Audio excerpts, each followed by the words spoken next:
The CBS Radio Mystery Theater presents...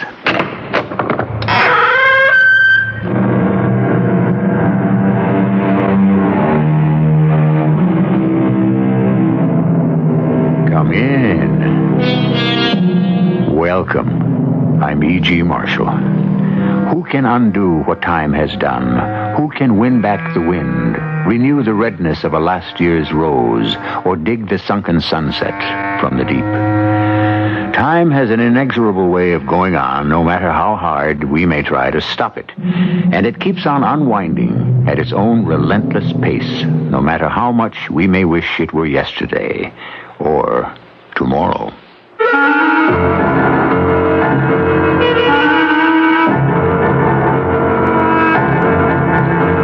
Our mystery drama, A Long Way From Home, is based on a classic short story of Ambrose Bierce. It was especially adapted for the Mystery Theater by Arnold Moss and stars Russell Horton.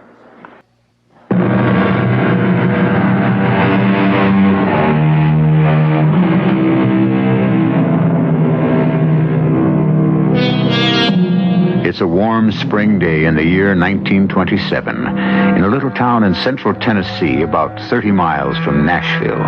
Just the week before, the people of the town had screamed themselves hoarse at the news that a daring young man named Lindbergh had been the first man to fly the Atlantic solo. Today they are gathered to celebrate another event, one that took place over 65 years ago on this very soil. As those years slowly unrolled, something had happened to one man whose life had been curiously interwoven with the events taking place today. Our story starts in Ohio, back in the warm autumn days of 1862. Two young men drift lazily in a small rowboat, fishing poles dangling from their hands. Sam, why don't you stop playing that fool mouth organ of yours and do some serious fishing? Now, how can you expect to be catching anything laying there on your back in the front of the boat while you go on playing that dang thing? It's beyond my understanding. I'm fishing with my right hand and making music with my left. One don't interfere with the other. Music? Now, all you're doing is scaring off what few fish may be swimming in this lake. Or maybe charming them to come up and take a good look at the unusual young fella that's creating all them beautiful sounds. I don't see that you charmed too many so far, Sam. Just one little bitty pike you should by right to throw back. And I don't see that you've done even as well. Well, maybe if you laid off what you call your music, I might. You want some tobacco for your pipe? Wouldn't mind. Light up your pipe and enjoy it while you can. With this war going on, that's the end of any tobacco we'll be getting from Virginia for a long time. This war, it's been going on for over a year now. We got to get into it, Sam. You know that. Yeah, I've been thinking the same. We're almost old enough. Anyway, we look old enough. We're healthy enough, and old Abe Lincoln says he needs us. Yeah, he's still putting out his call for volunteers. I've been thinking of the Ohio 41st. Me too.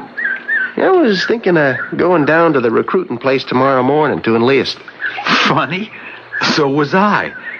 Well, we could lie a little about our age. Hey, we'll go together. It ain't as if it... Hey, Sam, wait a minute. Now, hold everything. I think I hooked onto the biggest darn fish in the whole state of Ohio. Oh, well, hold on to it. What in tarnation have I got at the end of this pole? It's bending almost in half. Well, whatever it is, it's going to bust your line. Ooh, and my pole, too. It don't seem to be jerking around, does it? Dang thing just pulls steady like some big old whale. Maybe you're hooked onto some big old log. Now, it ain't funny, Sam. This ain't no log. Oh, wait. It's coming. It's coming. Now, you get ready. When I get to the surface, just you catch it with your knife. Unhook the blade. I'm ready. Now, once it's in the boat, whack it over the head with... Here it comes, Sam. Here it comes. Woo-wee. Look at them air bubbles rising out of the water. You ready? I'm ready. Here we go. No. Good Lord in heaven, no. You see what that is, Sam? Yeah. I see. It's the body of a soldier. An infantryman. And he's one of ours. Cut the line, Sam. I'll try. Cut it, Sam. Will you please cut it? I'm doing my best. It's just that I feel a little sick. There. You did it, Sam. See the body sink into the bottom again. How do you suppose it ever got here? I don't know. From his looks, I'd say he'd been dead a long time. His face was all puffed up and bloated like. Yeah. Well, we better get back. More than enough fishing for one day. Pull into your line, Sam, and start rowing. And tomorrow morning, we go to the recruiting office to volunteer as soldiers. After what we just seen, Yes? maybe we ought to give the whole thing a little more thought. We made it. They took us. We are now soldiers of the great army of the United States. Report back here in 24 hours. That's what the man said. I can't wait to get into one of them fine blue uniforms with that dandy little cap. Oh, then they're going to issue us rifles. And take us on a long train ride south. Hey, that's the best part, I heard. This part? The train. It stops at every station on the way to wherever we're going. One of the fellas told me. Why is that the best part? Every time it stops, they feed you bread and cold meat, coffee, pickles, cheese, and pretty girls with pink cheeks and shining eyes. They smile at you. Sometimes they come right up to you and even kiss you. Ooh, yes, sirree. We're going to be treated like real heroes. What's this fella like? The one we'll be serving under, this Colonel Hazen. You hear anything about him? Well, only that he commands the 41st Ohio Volunteers and fought the Indians in the West. A young feller. Oh, did real good, they say, at the Battle of Pittsburgh-Landon. Reckon we're filling in for some of his troops. The ones that didn't make it back. I reckon so. Say, what's wrong with you? Nothing. Well, you're acting real glum. Like you wasn't so pleased about being accepted. No, I'm glad we done what we done. You still got the body of that soldier we fished up yesterday on your mind, ain't you? No, I ain't. Hey, it could happen to anybody. Me, you. But then again, the fella running next to you could drop with a couple of ounces of lead in his belly and nothing ever touch you. Once we actually get into battle, what do you think it'll be like, Sam? Hard to say. Think you'll be scared? Coming under enemy fire? Hard to say. Maybe. Well, then what? Well, seems like I'd have one of three choices. I either go forward without being touched, or I get hit in a fall, Or what? Nah, I don't think I could ever do that. Do what, Sam? Turn around and run. Run in the wrong direction. No, I just couldn't do that. How do you know you couldn't, Sam? How can you be sure?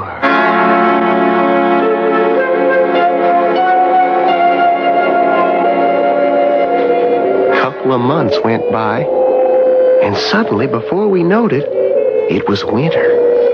The trees was as bare as skeletons, and the cold bit into us like the jaws of a steel hunting trap. We was somewhere in Tennessee with the first light of dawn. The fog began to lift, and we could see the whole army of the Cumberland. Our army in front of us, stretched out for what seemed like miles. Rumors of the coming battle had been spreading through the camp. Sam, don't you ever stop playing that dang mouth organ. It gets me all upset. Now, it really does. Besides, you're going to wake up the whole company. Just a little music in the spirit of Christmas. Are you plumb crazy, Sam? Christmas was over almost a week ago. Oh, what's the difference? It's a good tune any day of the year. Even today, the last day of 1862. December 31st. Say, you sleep any last night? Not much. You? Me neither. Too excited, I reckon, about what could happen today. You know something, Sam? Laying down there in the grass, the night was so still, I could hear my heart a-beating. And every blade of grass pressing against my cheek was a-telling me how sorry they all was. For me. For all of us. Now, you gotta stop thinking that way. You just gotta. It's not good for you. Yeah. I couldn't tell anyone else, Sam, but... well, I can tell you. I am scared. Real scared. Well, now, I'll tell you something. What's that? So am I. Scared right down to my bones. That's why I keep on playing this here mouth organ. To keep up my spirits. And I'll tell you something else. What's that? So long as we stick together, the two of us, keeping an eye on each other, protecting each other, well, then I ain't half as scared as I might be. Yeah. I know what you mean, Sam. Today could be the biggest fighting of the whole dang war. But we're gonna watch out, each for the other, no matter what happens. Ain't we? No matter what happens. The words was hardly out of our mouths when all hell broke loose. The Confederate troops had retreated to this area some 30 miles south of Nashville. Our boys, with a much bigger force, had been tailing them for days. Each was planning an attack, we was told, on the other's left flank, and the enemy struck first. Our brigade, Hastings Brigade, was right smack in the line of their biggest guns. Keep your head down. The minute their fire lets up a bit, we'll make for cover on that big rock over there. We gotta get to the top of the hill, ahead of us.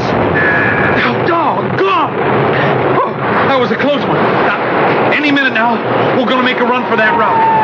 And we stay together.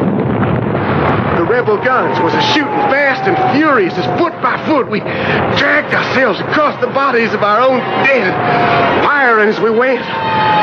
We could hardly see where we was going, what we was shooting at. The smoke was that thick.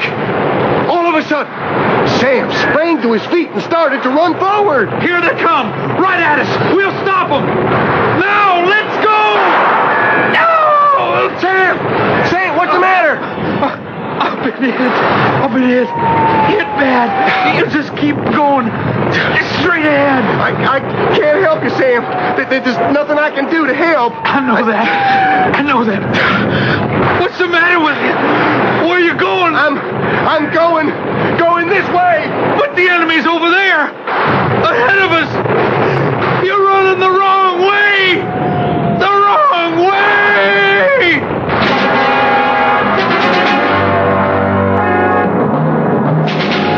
As his fatally wounded companion sinks helplessly to the ground, the young man ignores him, runs in a blistering sweat faster and faster back to his own lines. His eyeballs cracked like two hot stones. His lungs choked with the suffocating smoke of battle. How far can he go? Can anything slow down this panic of self-preservation? I'll be back shortly with Act 2.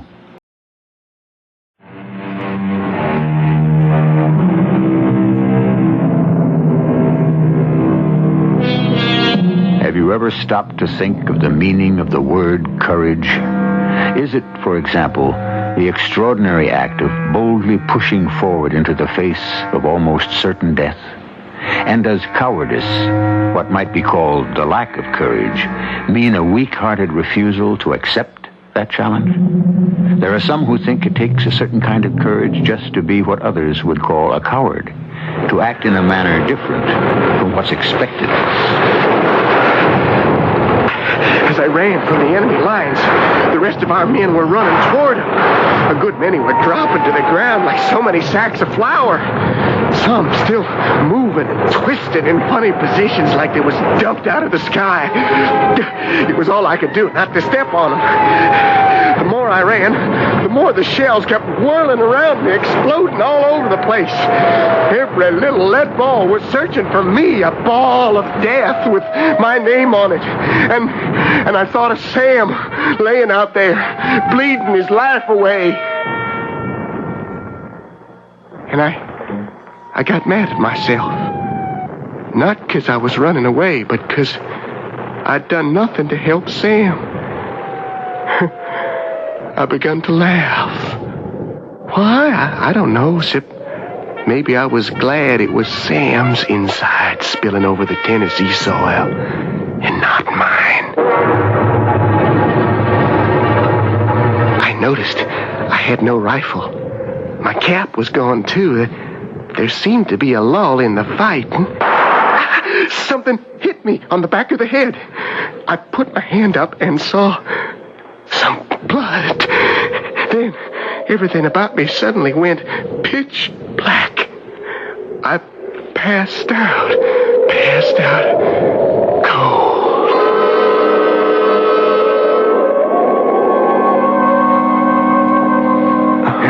Hold still, young fella, unless you want to lose an ear. Yeah, there we are. Who are you? What's going on here? Your wound's beginning to close. The opening is healing very nicely. Well, where am I? Who are you? Major Armistead, surgeon, U.S. Army, in charge of this section. What section? This base hospital. Army hospital? Yeah, you're a very lucky young man. If that bullet had hit half an inch to the left or to the right, you wouldn't be here. What bullet, Major? The one that you got in the head during the fighting. But, we've taken good care of you. You're going to be all right. Was just a little wound, wasn't it, Major? I didn't feel no pain, just a little buzzing noise. Now, you get some rest, son. But I gotta get back as soon as I can. Of course, I understand. I gotta get back to my company. Mostly, I gotta see what happened to Sam. Sam? My best friend, he got hit real bad, I think. Well, you just lay back and take it easy. I'm going to ask you a couple of questions. For the record. Yes, sir, Major. What company are you attached to? Company? Company. Mm-hmm. What's your name, son? My name is... Your name? What do your friends call you? What does Sam call you? I can't remember. We try real hard. I can't remember. I see. When can I get out of this here hospital, Major? Soon. Maybe. How soon? Can't quite say. Well, not yet. A bullet just grazed the back of my head. Just brushed by right here. Keep your hand away from your head and don't put your fingers on that bandage. One last question, soldier. And try to remember. Yes, sir? Have you any idea how it happened you got hit by an enemy bullet in the back of your head?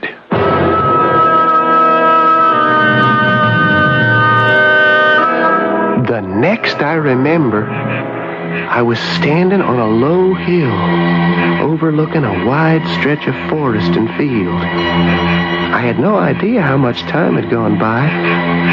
It was a warm summer night. By the full moon hanging low in the west, I knowed it was near the hour of dawn. A light mist lay along the earth. Nowhere could I see any sign of life, except for 2 or 3 little cabins in the distance, and the sound of dogs barking far off somewhere. I felt strange and a little lonely. Suddenly, a light blinked on in one of the cabins. I made my way toward it and knocked on the door. Open the door, please. I mean no harm. Who are you? What you want? Oh, just some information. Please open the door. Hush up, you two. Quiet. Well, what can I do for you? Just a couple of questions. Questions? At this time of the morning? What's the matter with you, mister? Well, excuse me if I woke you up. You ain't said what you wanted. Now make it quick, and better not try no funny business, else my two dogs will rip you to pieces. Well, you see, I'm a soldier. Soldier? Yeah, serving under Colonel Hazen in the Federal Army, the Army of the United States. Well, you sure don't look like no soldier to me. Where's your uniform? Well, that's just it. In the middle of all that fighting, it got ripped up, muddied up, and they took it from me. They took it. Who you talking about? Who is they? Well, those people up at the hospital. Oh, that's where you from. What you want to know? What's been happening? Happening? Like what? Well, where are the armies? Which side won? Which armies you talking about? Ours and theirs. I gotta know which side won. Besides, if they catch me out of uniform, they could hang me, thinking I was a spy. But when they see this bandage on my head... What bandage? Then they'll know I ain't a spy. They'll know I've been discharged from up there. Now, you look here. You woke me up. I got work to do. I can't stand here all morning talking to the likes of you. Well, then can I talk to your master? My master? The man who owns this farm, this plantation, whatever it is. Well, I ain't got no master. Oh, you one of the lucky ones? You already been freed? Look, I'm going to have to shut this door, mister. If only I could find my regiment. If I only knew where I was. Sorry, mister, I can't help you. But I will tell you one thing. What's that? The hospital's up that way. You better turn around and get back up there by yourself. Or before you know it, they're going to come after you and put you there. There was no sense asking any more questions of an ignorant old woman anybody could see wasn't quite right in the head. I got back on the road and started walking again. A faint gray light was coming up on the horizon. Then, like he come from nowhere... Good morning, sir. Huh? Oh, good morning. I salute you, sir. Well, why do you do that? Oh, excuse me. Sitting up there on your horse, I thought you were a cavalry officer. Cavalry officer? No, I'm still in Molson. Doctor's still in Molson. I'm a physician. Been up all night with a very sick patient way back in the hills. That's why I took the horse. Haven't I seen you someplace before?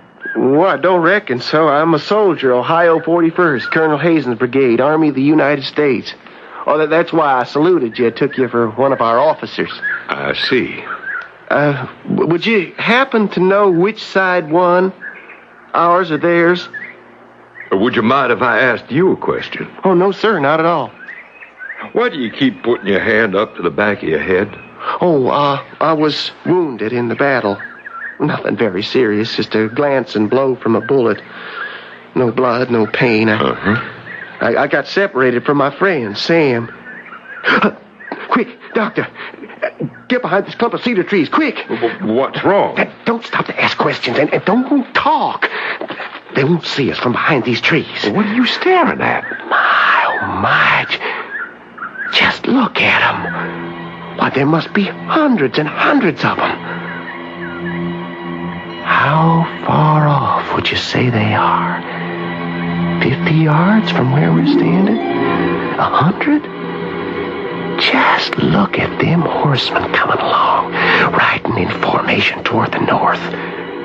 And behind them, all them foot soldiers marching slowly in column, their rifles aslant on their shoulders, gleaming in the morning sun.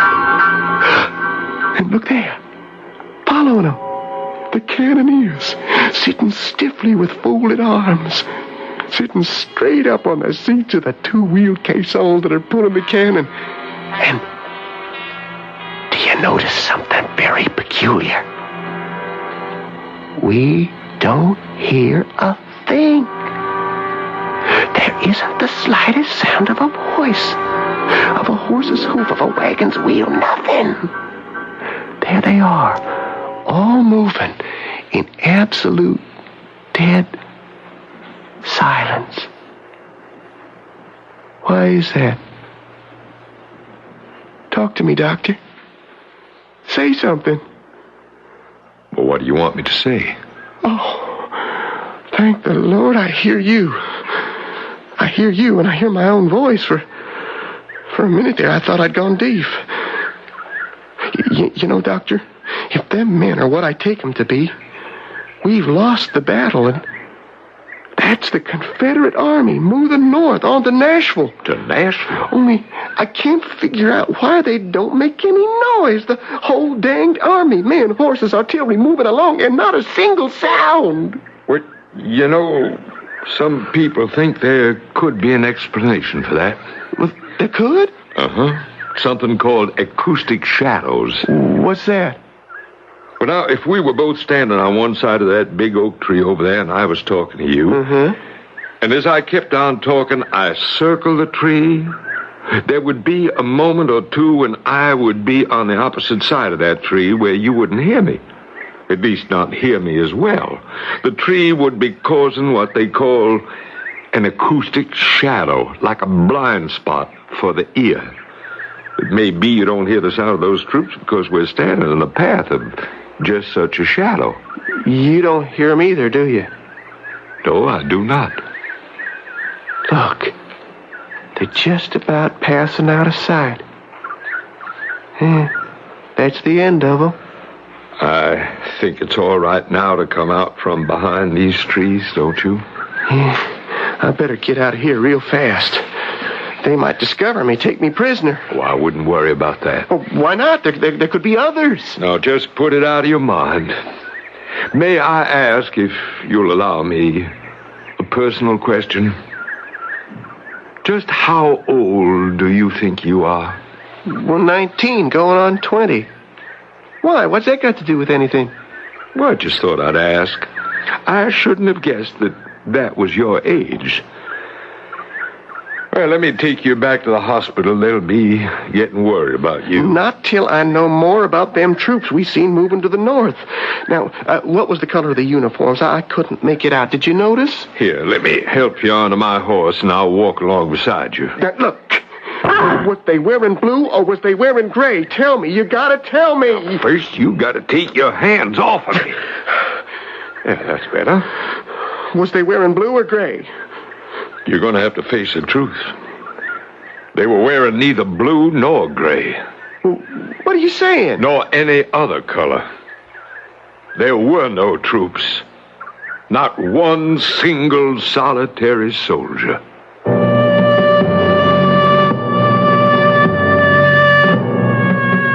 In the devastation that follows in the paths of war, one cannot begin to evaluate the extent of the destruction.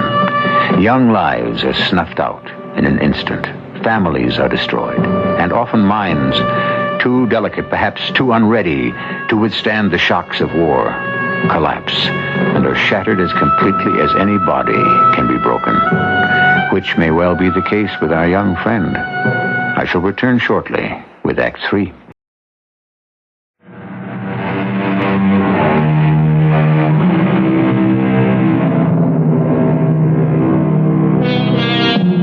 In the year 1862, a young man and his friend enlist as volunteers on the side of the North in our country's most devastating Civil War.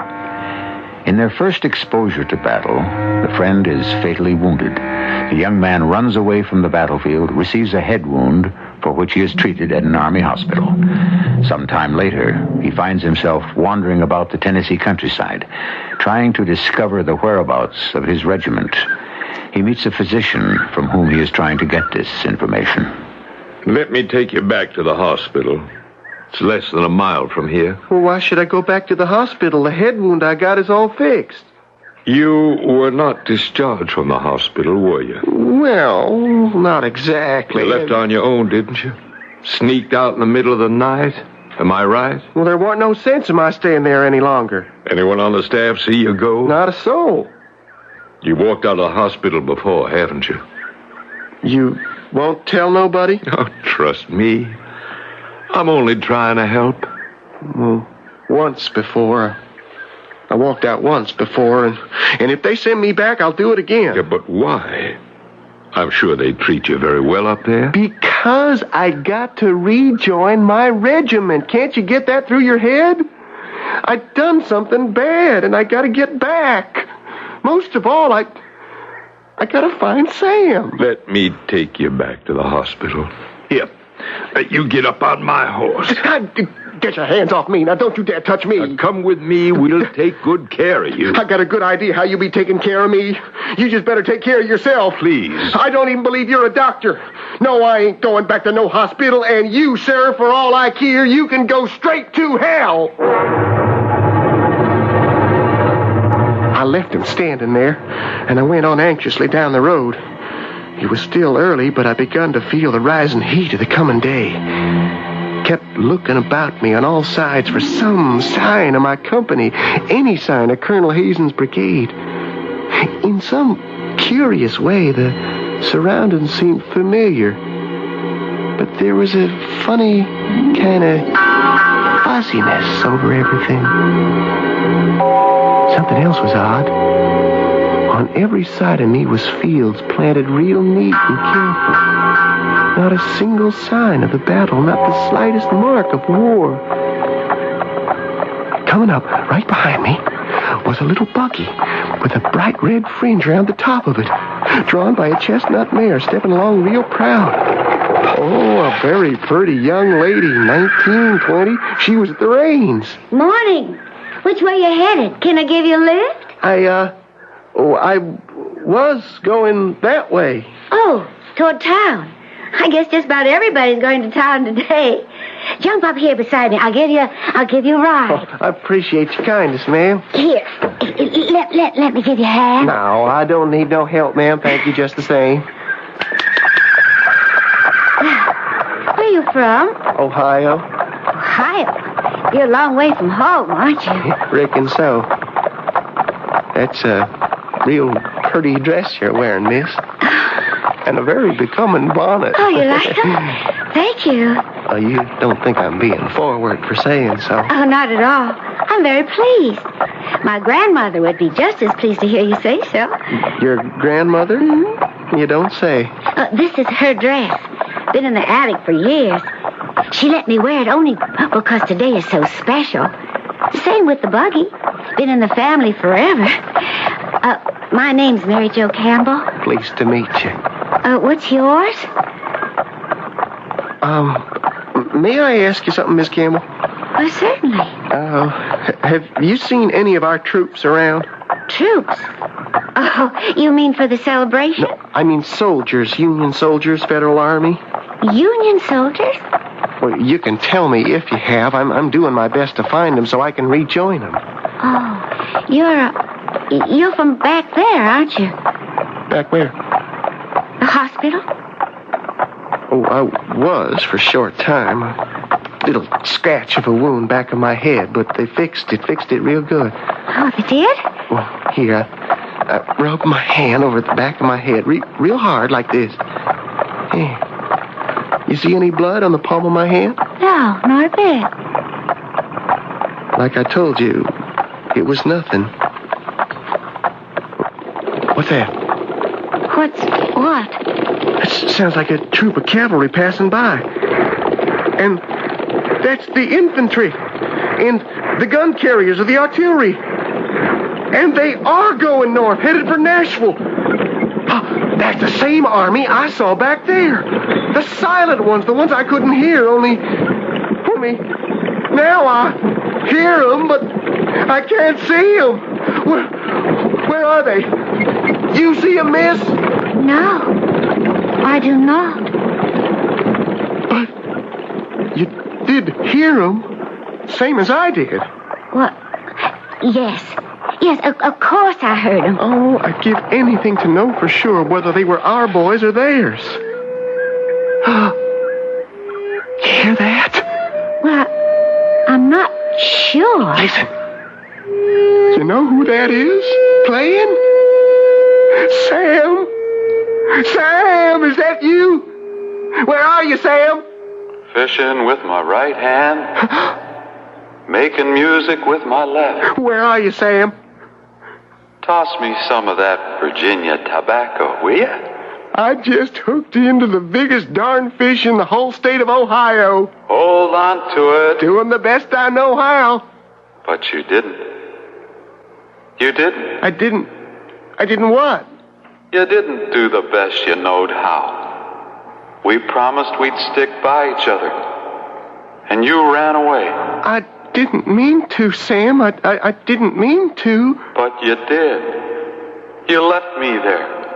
And dozens of others. On the battlefield to die. You saved your own skin by running away. I was scared, Sam. Scared to death. We was all scared. I'm sorry, Sam. Real sorry. You gotta believe me. Sorry? Sorry? I can't hear what you're saying. I'm telling you, Sam. I'm telling you, I'm sorry. I'm sorry. Take it easy. Everything's going to be all right.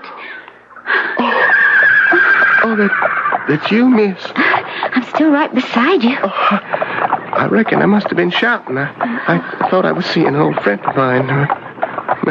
Maybe it was only in my head. I hope you'll excuse me. Of course. I never do like passing through this part of the road, even in broad daylight. Oh, well, why's that? Well, I always get the creeps. A funny kind of cold chill every time I go by that old military cemetery. Oh, over there on the right. Cemetery? Oh, sure. Getting kind of warm, isn't it? Well, that's to be expected. Tennessee this time of the year. In December? January? It's May. The end of May. May? Yes. January, February, March, April. That would mean I was up in that hospital for 5 months. 5 months? What's that, miss? That's not in my head, is it? No, that's the Army Band. All the way down from Washington, D.C. Just for today's celebration. What are they celebrating? Oh, you'll see. You'll see when we get there. Here, Jack.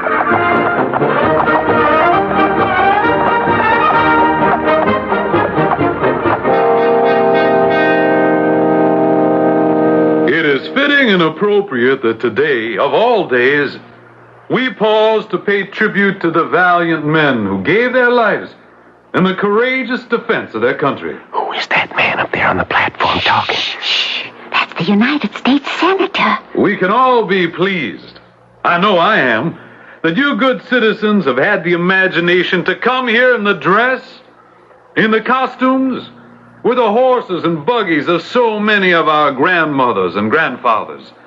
It adds the color of a joyous celebration to the solemnity of the day. What's he talking about? Costumes? Listen. But this is, after all, a day of dedication, of commemoration of the more than 20,000 soldiers of both sides, North and South, who gave the ultimate sacrifice, who spilled their life's blood here on these very sacred grounds. And so, in solemn memory of the gallant men who served on those 3 bloody days, December 31st, 1862 to January 2nd, 1863. I was there. I was one of them soldiers. He's talking. You must be quiet. By order of the Congress of the United States, I hereby dedicate these 345 acres as a national battlefield and a national cemetery.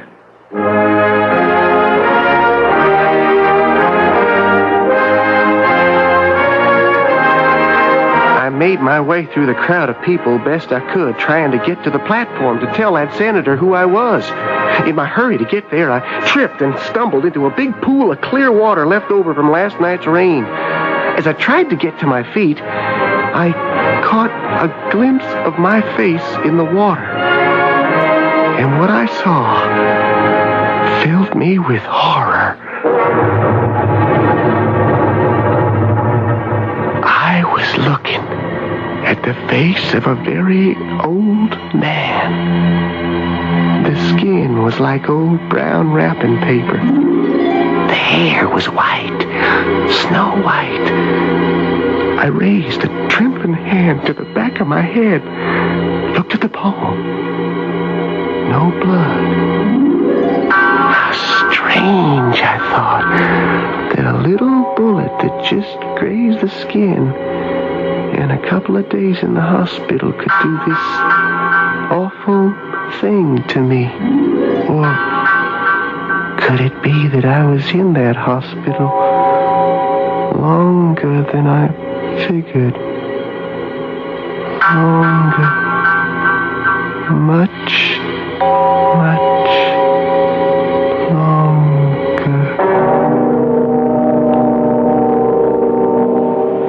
I feel so sorry for him, Doctor. All the other Civil War veterans are gone. So far as we know, he was the last of them. Do they have any idea at the hospital how old he was? Well, this is 1927. The battle was on New Year's Day, 1863. That's over 64 years ago. If he was, say, 20 at the time of the battle, that would have made him about 84, 85. Do the hospital records show the nature of his battle wound? Well, we dug up the old records from the first hospital. He was admitted New Year's Day, 1863. A bullet had gone into a delicate part of his brain, too dangerous to remove. And so he lived all those years, 65 of them, all at the hospital, with a Confederate bullet sitting right there in his brain. By the way, Doctor, who was he? What was his name? We'll never know. No record of any name. Whoever he was, he either couldn't or wouldn't tell.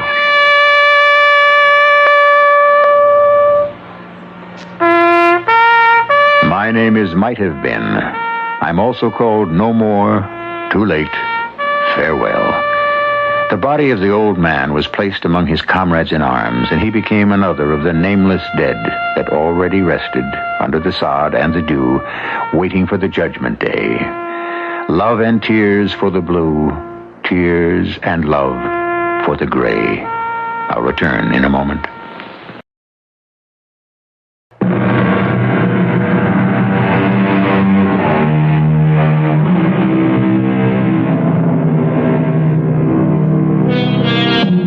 Today, in a little Tennessee town, the Stones River National Battlefield and Cemetery stands as a proud memorial to the more than 20,000 soldiers of both North and South who fell there on December 31st, 1862. The valiant soldiers of William B. Hazen's brigade are especially honored by a monument that was erected there in 1863 by the survivors of that brigade. And sleeping there peacefully among the over 2,500 unidentified dead may well be someone like the old man of the story you've been listening to. Who knows? Our cast included Russell Horton, Lloyd Battista, Evie Juster, and Arnold Moss.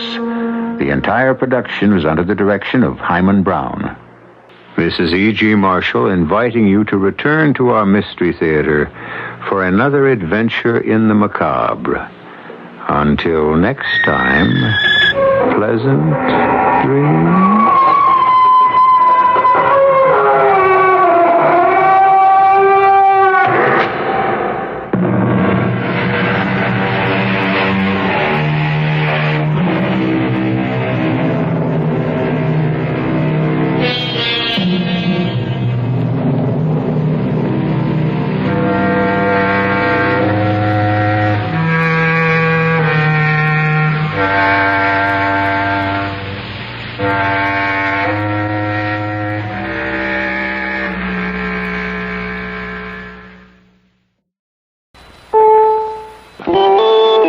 CBS News. 68 people were hurt Friday night when two passenger trains collided near Seabrook, Maryland, a few miles north of Washington, D.C. This is Doug Poling reporting on the CBS radio network. More than 400 people were aboard the two trains. A Conrail commuter train apparently missed a caution signal and ran into the rear of an Amtrak train heading for Montreal. John Hoxie of the Prince George's County, Maryland Police gave details on the injuries. There are 43 at one hospital and 27 at another. There are only two that are they were originally listed in critical condition, and now they're have been admitted but taken off the critical list. All the rest were fairly minor injuries. 2 of the 4 cars on the commuter train were derailed, and about 6 of the Montreal train's cars left the tracks. Lines have been cleared now so that rail traffic in the Northeast Corridor is back on schedule. The Carter administration has endorsed the idea of extending the time period for ratification of the Equal Rights Amendment. Unless Congress extends the time, ERA has to get 3 more state legislatures by next March. Vice President Mondale was in Illinois Friday night speaking on behalf of ERA. Particularly in Illinois, where you have a state constitutional amendment that is almost identical, if not identical, to the national ERA amendment. It's clear, having lived under that amendment for some years, that no one's heard. The only purpose of the amendment is to help people who have been dealt with unjustly. The Illinois House this week defeated the National Equal Rights Amendment, but it will be reintroduced. Another bomb containing deadly nerve gas has been found leaking at the Rocky Mountain Arsenal in Denver. A report from Galen Young of station KSL in Salt Lake City. Utah Governor Scott Matheson says he is writing Defense Secretary Brown and Health Education Secretary Califano to urge a major investigation in the matter. And I am renewing my request that a careful investigation of the health and safety of the bombs themselves and the proposed move be undertaken before the final decision in any direction is made.